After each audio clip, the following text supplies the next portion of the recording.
Production in action.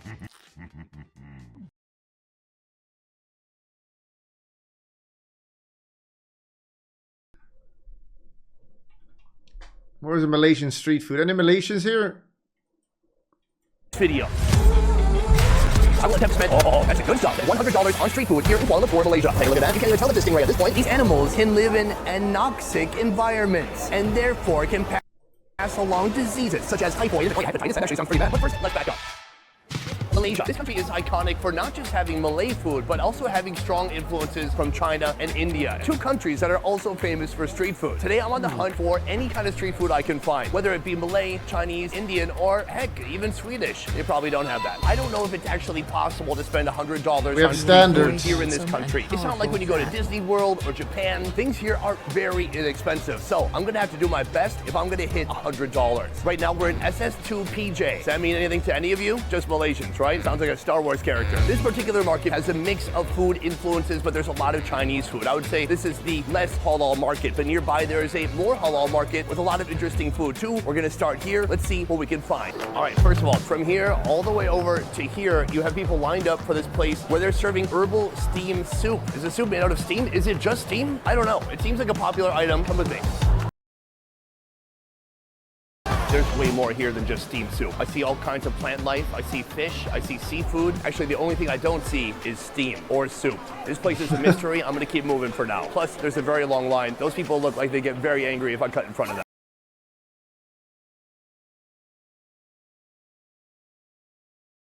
Right this way, it has been decided that today's first stop will be Fish Head Noodle. I'm really liking the names of these shops. It is right to the point. It kind of reminds me of the name of this show. What the hell? Ever food review show. No mincing words, no confusion. If you look over here, you'll see something very special. This, it's like little slices of stingray. Here it is, stir-fried stingray. You can also pronounce it like this. I will not. I'm gonna see if I can order this, but even more importantly, I'm gonna see if they will let me film how it's made inside. The man who is in charge is right here. Yes, stingray, please. That is 13 pounds of stingray. All right, we're heading back into the kitchen. This is where the magic happens. Step one, he's got his cutting board here. He's cutting it into an even thinner fillet. Gives it a little bit of a dip, and that is ready for the next step. He starts with a base of turmeric powder. He's really an artist, and that is a canvas. And then he leaves. Leaves to get some leaves. Hit the banana leaf with a little bit of oil. Then the stingray goes on top of that. So the stingray is not getting that direct heat. He puts a heavy weight on the end of the tail, and then that is just gonna hang out for a little bit. So guys, here are our fish, and then right here, that right there, that's pure flavor. Just want to bottle that up and sell it. No? Okay.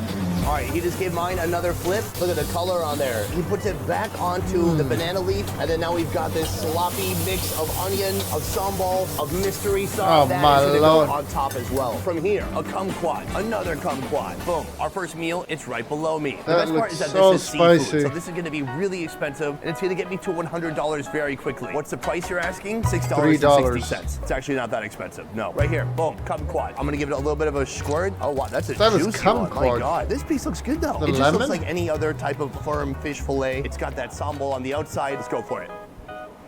Eating the skin? Yeah. Oh, that's actually delicious. It's a little spicy. The sauce is a bit That means it's intense and extremely harsh. spicy. The fish texture is between flaky and mushy, but in general, I do find stingray to be a little bit on the mushy side. And for being a rather mushy fish, this is delightful. That said, we have a lot more food to try. Let's keep moving. You know what you can do with fish instead to bring out the flavor? You put salt on it. And for being a then rather you mushy taste fish, the this fish. is delightful. That said, we have a lot more food to try. Let's keep moving. Behind us, something that looks familiar and foreign at the same time. This is called classic Hainanese Western food. I know Western Or food. you can do the opposite. You make it very spicy, so you can't taste it. It's To me, two this- options. Salt, make it taste like the fish you eat, or make it spicy, equal you don't taste anything. Looks like somebody watched a bunch of Hollywood movies, and this is their idea of what we eat in the USA. We've got steak, which looks more like a chicken fried steak. We've got rice, and then we have spaghetti, and we have snack. Apparently, it's the fourth food group. I'm not gonna eat here, but I am very entertained. I do like it. I might come back later. Our $100 challenge continues. Right behind me, Penang mee. It means Penang noodle. There's two types of noodles here. We have goreng, that means fried, and rebus means boiled. Now, I sound smart. I learned that 5 seconds ago. Here they have a big noodle variety, but I'm interested in the char hiu tiao. This is a rice noodle that is fried. We're gonna go into the kitchen and see how it's made. All right, right now I'm here with expert noodle cooker Sunny. Johnny, yeah. My name is Sunny. Oh, yeah, okay. Yeah. We can go together. Where are we going? We can go together. Partnership. All right, so Sunny here is about to begin our dish, and it starts with this beautiful flat rice noodle. He fires up the wok, hit it with a little bit of grease, some garlic, and those shrimpies are going in next. Some Chinese sausage going in next, chili, and the rice noodles. Soy sauce and some mystery black sauce. More chili sauce. This man is working his magic, and this looks very nice. Green onions, crack an egg. We've got some bean sprouts going in next. That actually looks will be very easy to break delicious apart and turn to mush. if it wasn't spicy. Sensitive, the way he deals with these noodles. Oh my lord, that's a lot of food. We've got food number 2 right here. Oh my gosh, it looks incredible. I mean, this guy is a maestro, because if you're too aggressive, if you're like a 20-year-old who hasn't seen his girlfriend for 6 months because he's been deployed, he just got back home, you're gonna destroy the noodles. But if you're old, seasoned, wise, and patient like this man, then you gently caress the delicate noodles. You know how to handle your noodle. What? All right, I lost the analogy somewhere, but you get the point. It's oily, it's porky, there's soft noodles, there's crunchy bits, it's spicy. Oh, and it's like peanut buttery too. The value here is unimaginable. For this plate right here, $1.90. You can't even get instant noodles for that in the USA anymore. It is a symphony of textures and flavors, but this is not getting me much closer to my goal. I'm still over 90% away from my goal. You better not throw away the food. It's gonna be a long night.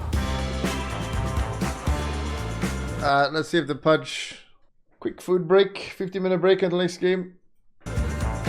We have come to our next location behind me, a food I'm very excited about, because here they are serving omelets, but it's not just any type of omelet. Now, you've heard of a variety of omelets, I'm sure. The meat lovers omelet, there's the Denver omelet, that's a good one. But how about an omelet filled with oysters? That's right, a food that most Americans can't even decide if they like. It's gooey, it feels like a loogie in your mouth. Well, here, they're taking that ingredient and they're putting it into an omelet. Let's see how they do it. She's filling up the stainless steel bowl with like 10 oysters for one omelet. What's this? Oyster fry. Well, a type of flour I've never heard of before. And then she puts in 3 eggs. She mixes that up a bit. She hits this giant pan with some oil and then down with the omelet. Just look at all those chunks of oyster inside. She is corralling the egg, begging them to come home, getting them into one big chunk. In no time at all, that is turning a beautiful golden brown. It is time to plate that up. This is enough eggs for a small family. A little bit of chili on the side, and that is ready to go. Boom, food number 3 right here, the oyster omelet, coming in at $3.20. This is a dish with an ancient history. I believe I've seen these before, even in Taiwan. But long ago, some brave soul thought to combine oysters and eggs, and it's been a romance ever since. I'm gonna go for a big bite without the oyster. Look at that, gooey, oily, shiny. Oh, it's delicious. She has a giant cast iron skillet, and it's adding tremendous flavor to the omelet here. That's just egg, who cares? But right here, oyster, oyster, oyster. All right, here we go. Oi. We got the oyster on top. It looks Ahoy. gorgeous. Oh, they're delicious. It's not weird at all. It's a little seafoody. It's not like a soft, gooey, raw, briny oyster. In fact, when she cooks them up, they really shrink down quite a bit. It's like eating a vitamin. Do some hot sauce. Ooh, sour, hot, like a shot of hot, like a nice shot of whiskey. Just warms you up from the inside. This is awesome. We have a lot more work to do. Let's keep moving. We have come to our 4th location right behind Why is this me. music Here, so they have a couple fucking of loud? main items. First of all, seafood, and then a strange fruit salad. How does it go together? It doesn't. Let me show you. Our first seafood species. They're known as blood cockles. Actually, every time I eat these, I talk about Cockles. the fact that they're illegal in the USA because you can get sick and die from them. Blood cockles. They are called that because they have a substance known as myoglobin. Clams, it's the same cockles. liquid inside of a steak that looks like blood. Is it blood? No. Come take a look. Do you dare me to put my finger? What's the Game of Thrones meme? Oh, closed for business. That means they're fresh. I'm gonna order these, and we're gonna go in the back and see how they make something called rojak. Hello, Mr. Lee. Yeah. Right here we have Oysters, some blood clams, and cockles. Let's, do your thing. Oyster, clams, and cockles. Well, yeah. Boom. He puts them in the basket right here. He puts the blood cockles in for a short time, and soup that's gonna be ready to eat. So he's just asked me, do I want them medium or what? Or fully cooked? I don't know, I wanna play with my life. I'm going medium. So it's finished? Oh, medium. Okay. Right now he's creating a delicious chili sauce to go with our cockles. Hit it with a little bit of peanut, a little bit of sesame oil, and that is ready to go. But first, Rojak. Start with a pineapple. Cucumber. I feel like I've been tricked. Oh, but his cutting skills are amazing. Right here we have a big old turnip. Ooh, it's my favorite. Right here, a little bit of mango. He puts in some gravy, some chili sauce, some crushed peanuts. Gravy? Right there we have some prawn paste. That is quite a unique combination of flavors. He takes all the fruit, he puts it in. Some sesame seeds next. Give that a little bit of a mix. He puts it on the plate. Then he puts on some sort of a cracker and some more peanuts. Thank you, sir. Let me look it up. Why are blood cockles illegal in USA? Blood clams are regulated by the U.S. Food and Drug Administration because these animals can live in anoxic environments. Well, how about, wait, what's that mean? And therefore can pass along diseases such as typhoid and hepatitis. That actually sounds pretty bad. Well, let's see what happens. Step one, cockle, grab it. The only way to really get this open is to get your fingernails in there and really like pry it open.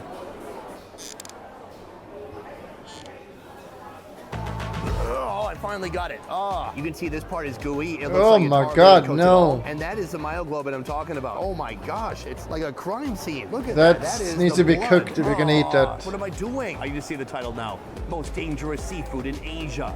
This is a concoction, a hot sauce mixed with so many different things. I'm hoping that kind of coats it and kills They're whatever boiled. You hepatitis need to is boil still on them there. All right, and here's the fry typhoid. them and cook them It's more. a very nice dipping sauce. Spicy, hot, coating my throat. A little bit nutty too. There's no seafood flavor whatsoever. It's robust, it's thick, it's almost chewy. It's like an oyster if it was flexing its bicep. Oh, this one is like mango colored. I've had it with the sauce. I need to have at least one with no sauce. Cheers.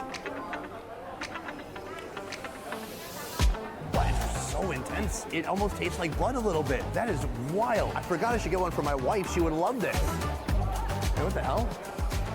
Who's this dude? Who are you? That's not my wife at all. Have you been here the whole time? I bet she's in the bathroom. Classic wife. All right, next we have this right here, the rojak. I'm gonna mix the elements about. I'm not a big fan of cucumber, but it's covered with so much stuff. I'm gonna try it. Let's see if it changes my mind. Cheers.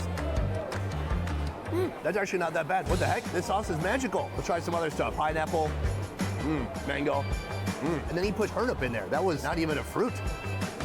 This is pretty awesome. Everything is coated in this delicious sweet glaze. It's thick, it's full of crushed peanuts, and then of course, right here we have prawn crackers. I'm gonna hit this prawn cracker with some fruit. Cheers. Oh yeah. Very satisfying, fruity, overly sweet. It's ridiculous. I'm gonna step out the door and go to another nearby market where we're gonna try some more authentic Malay food.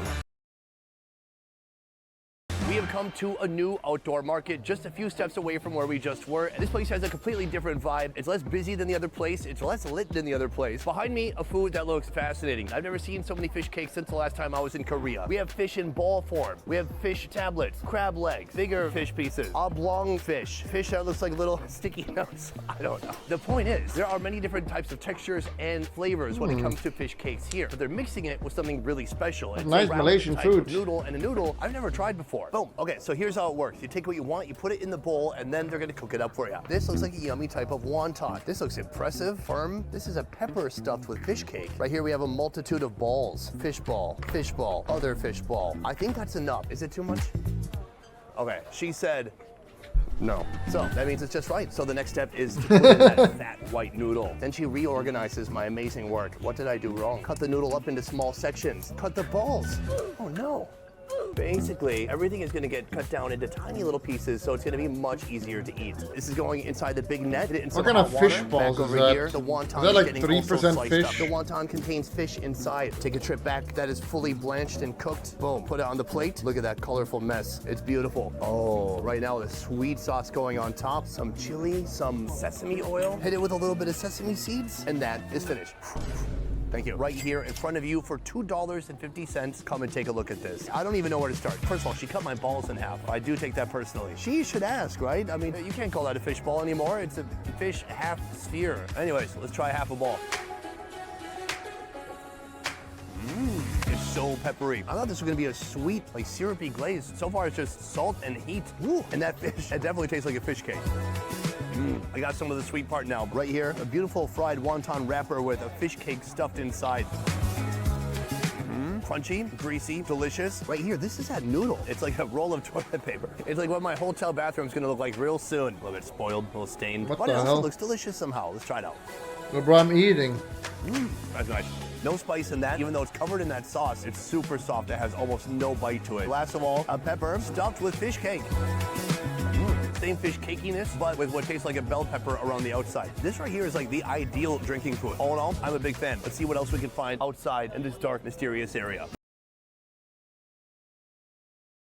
Our next stop right here, Nasi, Lemak, Utara. Here they have ayam goreng berempa. Just sound it out, you'll get close enough. This is, I would say, probably the national dish of Malaysia. Coconut rice. But you don't just eat the rice alone. You get some badass fried chicken to go with it. Boom, right here, freshly fried chicken. It has just come out of the fryer. You can see it looks insanely crispy. You can see lemongrass on there. It looks fragrant, it looks incredible. That's not what we're here for. This place is also serving burgers, Malay style. They have a few different choices of protein, but I asked them, what is their most popular protein here? Malaysian burgers. Lamb meat. Let's see how they do it. We have our 2 lamb patties right here. Hit it with a little bit of butter. Then he cuts each lamb patty a little bit. Over here we have the bun that gets a couple of pickles, some onion, lettuce, and chili sauce. Boom. Egg. Wow. Oh my God. I never knew a single egg could cover so much surface area. Oh, and then he puts the patty inside the egg, hits it with a little bit of pepper. He hits it with that special sauce, and then Worcestershire sauce. Some cheese, another patty, and then he wraps the entire thing inside this egg. Nice. Throw that protein monstrosity on the bun, hit it with some ketchup, some mayonnaise, and then that is gonna get wrapped up, and I will see you at the dinner table. It's $2.40 for everything you see piled up right here. My favorite part is that he took a single egg and he basically, I don't know, give that man a big enough grill and he will wrap an egg around the globe. I'm scared to touch it because it's so sticky. It's like me in the summertime in Vietnam. Ooh, steaming still. And let's try it out. First of all, this thing is sauced to the gills. The sauce is sweet too. That's like a sweet ketchup with sweet mayonnaise. Every time I take a bite, all the patties start to slide into a different direction. If you take a close look right here, you can see that nice double layer of lamminess, cheese, egg layer. Some random guy just brought me clams. And then someone hushed him away. Little does he know, I already have hepatitis. Another bite. Patty. It doesn't taste beefy, but it doesn't taste lammy. But there's something satisfying about a burger that's just meant to be kind of sloppy and nasty and in your face. This is not a gourmet French burger. This is a street burger. I gotta say, I like it. Here's the thing, guys. No matter which country I go to, I try to hit the $100. Today, it seems like we're not doing great so far. But there's one more place we could go to. One place that might break the bank. Let's move. Alas, we have come to our final location because after this, I cannot fit any more in my body. This place is a whole facility dedicated to durian. For folks in the USA, there's a good chance you've never even heard of durian. But here in Malaysia, they do durian unlike any other country. The first time I ever tried this fruit, I was in Vietnam. And I gotta say, I liked it. In Vietnam, I can walk out my front door, walk maybe 100 yards, and I can buy one for 10 bucks. Here, durians can cost up to $30, $40, $50 for one fruit. That's insane. So I'm gonna try to pick out the most expensive durian they have here and see what sets apart Malaysian durian from everyone else in the world. Boom, I got Kevin right here.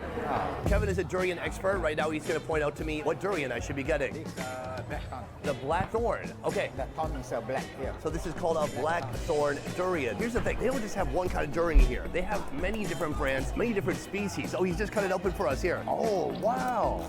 This is unlike any durian I've seen before. He's just put my durian here on the scale. How much does it cost? It's 142. 142. I'm told that is roughly $28. That is wild. Can we sit down and try it? Scamming tourists. That's like $3 Literally people normally. coming here to celebrate their birthday with durian. Now I'm gonna glove up and try it out. This is gonna be the most expensive durian I've ever tried. I want to get a big chunk though. Oh, look at that. It's known for being kind of custardy, soft. This is a texture a lot of people hate. Yeah, oh, that's the good stuff. My God. Oh man, it's custardy, it's almost cheesy, it's intensely fruity, it's smelly. You taste it, but you also experience it up through your sinuses as you're eating it. It's like it's fermenting in your mouth as you're eating it. That being said, does it seem wildly better than the ones in Vietnam? I would say it's a little bit sweeter and the texture is a bit softer and gooier. So this is our most expensive food of today by far. But is it enough for us to get to $100? Let's add up everything and find out. Boom, and that's durian. I didn't realize how insanely crazy people in Malaysia take durian. It's like a whole science here. It's wild. And that was just the tip of the iceberg. Today, we tried 8 different foods at 7 different locations. But was it enough to get to $100 worth of street food? The answer, adding, is no. Now, I could have cheated at the end. I could have just bought like 6 durian. I didn't do it because I respect you. You feel the respect? Here's the thing. I genuinely tried, but this country has some of the most affordable street food of any place I've been to. I think it would be nearly impossible to eat $100 worth of street food here in one day. It has been 6 years since I've been back to Malaysia. I'm so happy to be back, and there is so much more to see in our coming videos. This is just night 1. We saw a lot, and we have a Giling-giling, giling-giling, igiling nyo ng matunawang taba. Giling-giling, giling-giling, hayaan yung mata nila ay lumuwa. Giling-giling.